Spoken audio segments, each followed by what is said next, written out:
आप थोड़ी ठेकेदार है मजहब के। आप ठेकेदार है मजहब के क्या? नहीं ठेकेदार है ना। आपने 12-13 साल से इसमें स्टडी कर रहे हैं, पर जो किताबों के आपने पढ़े हैं, आपने ये जांच की वो किताबें किसने लिखी हैं? ओ भाई साहब ना, बिल्कुल सही भाई साहब।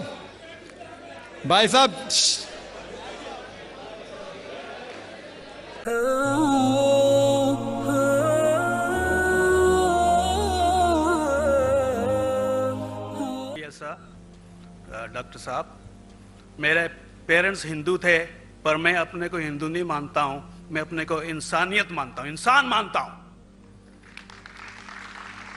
बाई चांस मैं जमा हूं हिंदू जगह घर, और आप जमे हैं इस्लाम के घर, और दूसरे जमे उनके घर, पर सबसे ज्यादा है इंसानियत। और अभी तक मजहब ने, कोई भी मजहब हो, इंसानियत के ऊपर अमल नहीं किया। आपने 12-13 साल से इसमें स्टडी कर रहे हैं, मैंने 30 साल से स्टडी कर रहा हूं, बाल मेरे सफेद हो गए हैं, रोटी के लिए मैं बिजनेस करता हूं। पर जो किताबों के आपने पढ़े हैं, आपने ये जांच की वो किताबें किसने लिखी हैं? हजारों साल बाद लिखी हैं। पहले जुबान की बात होती थी, कोई राम राम राम कह के उसके कहावत है मर मर मर कहने लगा, उसको पूजना है। वेदा ऐसी थी, ग्रीक मैथोलॉजी ऐसी थी, इजिप्शियन मैथोलॉजी ऐसी थी, एब्राहम से लेके मोसेस तक, और आपके मोहम्मद साहब के तक। आपका मोहम्मद साहब का जो किताब लिखेगी कुरान, 50 साल बाद लिखेगी, तो और नहीं 40-50 कोई भी हो। पर मुझे माफ करना साहब, मैं आपसे एक सवाल ये उठना चाहता हूं, हम सब इंसान है, इंसान को एक करके सब मजहब 21st सेंचुरी में इंसानियत मजहब क्यों नहीं बनाते?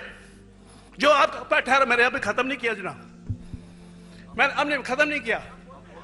हाँ, मैं ये कह रहा हूं साहब, आप अपना पर्सनल मजहब है रखिए, अपने घर में रखिए, बस स्टेट में और दूसरों के ऊपर ना लाइए, वार ना करिए, लड़ाई ना करिए। एक माफी चाहता हूं, ऐसी हजारों चीजें मैं दूसरे मजहब में निकाल सकता हूं। मैं आपसे पूछना चाहता हूं, खलीफा 40 साल के अंदर मर गए, मर्डर हुए, असैसिनेट हुए, और अली साहब जो थे वो ग्रैंडसन हमारे पैगंबर के थे। ये चीजों के हवाला दूसरों में भी है, मैं हजारों दे सकता हूं, पर इसका सवाल मैं आपसे कहना चाहता हूं। भाई साहब ने अच्छा सवाल पूछा, लंबा था, तकरीर थी छोटी। भाई साहब ने कहा कि वो हिंदू धर्म में पैदा हुए लेकिन हिंदू नहीं है, इंसान है। क्यों ना हम एक मजहब इंसानियत बनाते हैं? उनका जो कहना है वो इंसान है। भाई साहब, हर शख्स, हर इंसान जो पैदा होता है वो इंसानी होता है, लेकिन सिर्फ इंसान होना काफी नहीं है। इंसान होना जरूरी है।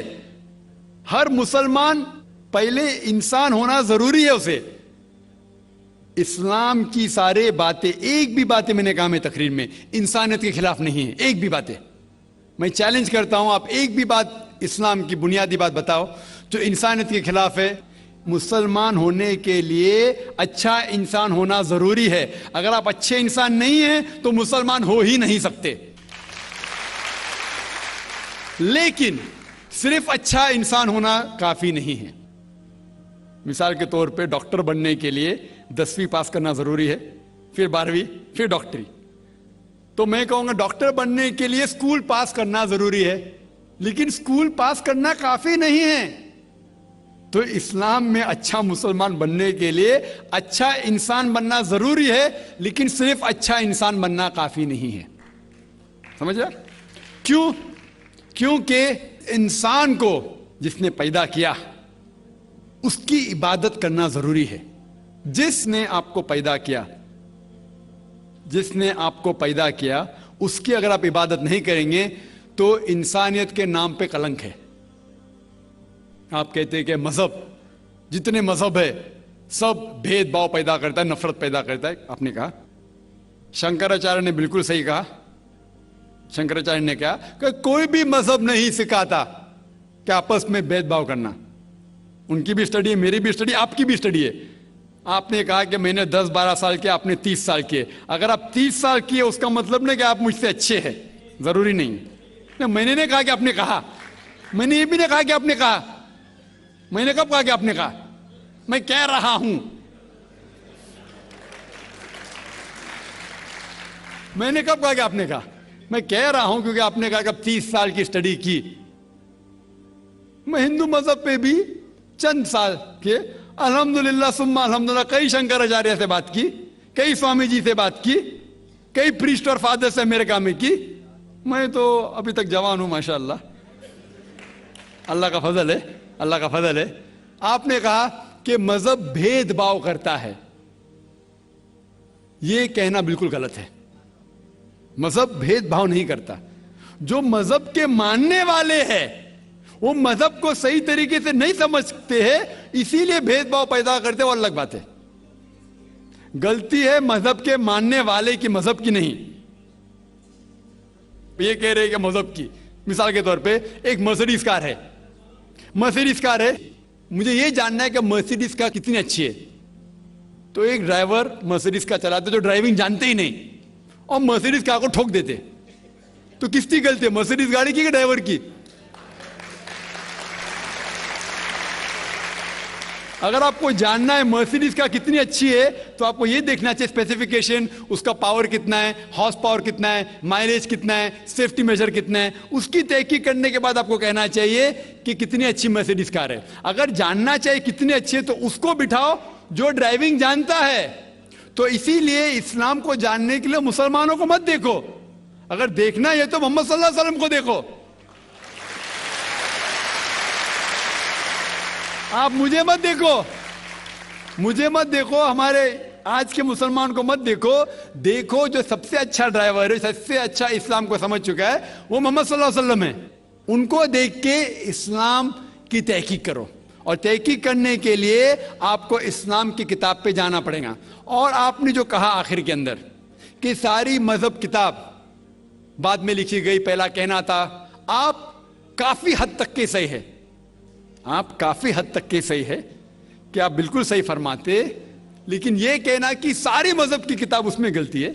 अक्सर मजहब कितने किताब है, वेद हो, उपनिषद हो, बाइबल हो, ओल्ड टेस्टामेंट हो, न्यू टेस्टामेंट हो, आपने कहा मूसा अलैहिस्सलाम से लेके वहां से था, लेकिन आखिरी में जो आपने गलती की, मोहम्मद सल्लल्लाहु अलैहि वसल्लम, वहां गलती की। आखिर में आके आप अटक गए, आखिर में आके आप फंस गए।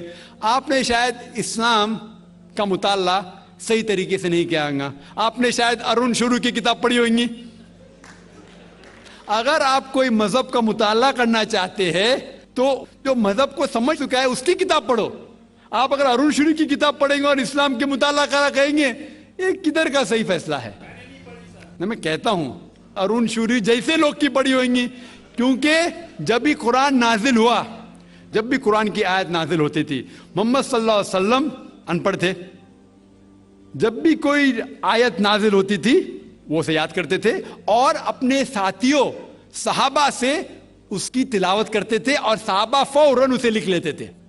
तो मोहम्मद सल्लल्लाहु अलैहि वसल्लम की मौजूदगी में हर आयत लिखी जाती थी और वो उसे चेक कर, मिसाल के तौर पे इक़रा बिस्मि रब्बिकल लज़ी खलक़ आयत नाजिल हुई, उन्होंने याद किया, सहाबा से कहा, सहाबा ने लिखा इक़रा बिस्मि रब्बिकल लज़ी खलक़, पढ़ के सुनाओ, पढ़ा, हाँ सही। अगर गलती होती तुम्हारी टोक देते थे। तो मोहम्मद सल्लल्लाहु अलैहि वसल्लम की मौजूदगी में जब भी अल्लाह सुब्हाना व तआला आयत नाजिल करते थे वो याद करते थे और लिखवाते थे और चेक भी करते थे।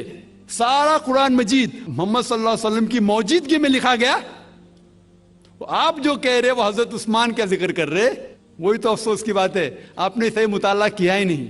हजरत उस्मान ने कई साल बाद, 40-50 साल बाद, जो आप कह रहे 40-50 यहां से आपको आया, उनने क्या कहा कि इस कुरान मजीद का जो नुस्खा है उसको और नुस्खे बनाए जाए और बाकी लोग में फैला दिया जाए, क्योंकि लोग को इख्तिलाफ था रवानगी के अंदर।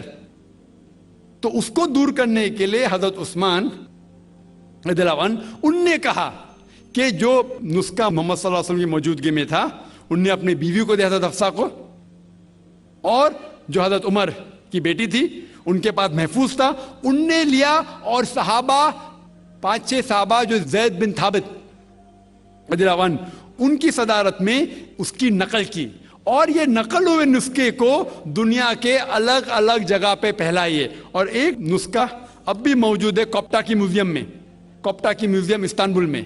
तो आप जो जिक्र कर रहे हैं वो उतारे हुए कुरान शरीफ का जिक्र कर रहे, जो हकीकत में कुरान शरीफ है वो मोहम्मद सल्लल्लाहु अलैहि वसल्लम की मौजूदगी में लिखा गया था। उनने खुद उसको चेक की क्या सही था, और जब भी आयत नाजिल होती थी अपनी सही जगह पे उसे लिखवा लेते थे मोहम्मद सल्लल्लाहु अलैहि वसल्लम। तो ये कहना बाकी मजहब की किताब में अक्सर अब सही है। मिसाल के तौर के ऊपर बाइबल 70 ईयर्स बाद लिखा गया है, वेद वो सैकड़ों साल बाद लिखा गया है। कितनी पुरानी वेद है, कभी वेद आया दुनिया में ये किसी को पता ही नहीं। वो आपके हिसाब से, स्वामी दयानंद सरस्वती के हिसाब से 1310 मिलियन ईयर्स ओल्ड, 1310।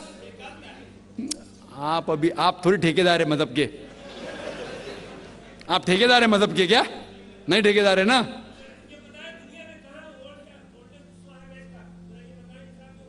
हाँ इसलिए ओ भाई साहब ना, बिल्कुल सही भाई साहब भाई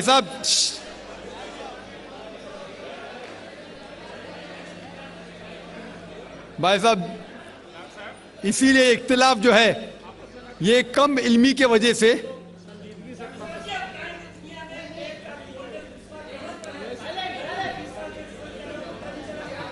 वेद का वेद का क्या नहीं,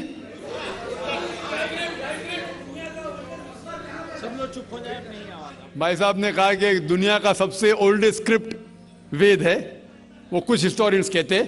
बट ओल्ड होना मतलब नहीं कि सही, जो कुछ ओल्ड है वो सबसे बेहतर होना जरूरी नहीं। मिसाल के तौर पे मेरे पास पुरानी गाड़ी है 50 साल पुरानी, उसका मतलब नहीं कि नई गाड़ी से अच्छी है। ये भी हो सकता है कि पुरानी गाड़ी नई गाड़ी से अच्छी हो सकती है। मेरे पास मर्सिडीज कार है 5 साल पुरानी, जो नई मारुति से अच्छी होंगी। तो ये कहना कि कोई किताब या कोई मजहब पुराना इसलिए बेहतर है, बिल्कुल गलत है। जो आदमी को अक्ल है वो कभी भी ऐसा नहीं कहेगा कि पुरानी चीज बेहतर, नई चीज बेहतर। वो चीज बेहतर है जो हक के ऊपर है, जो चीज हक के ऊपर है वो चीज बेहतर है। तो भाई साहब आपकी जो तहकीक है मजहबी किताबों पे जरा कमजोर और गलत है। आपको फिर से और 30 साल लगाने पड़ेगा इंशाअल्लाह।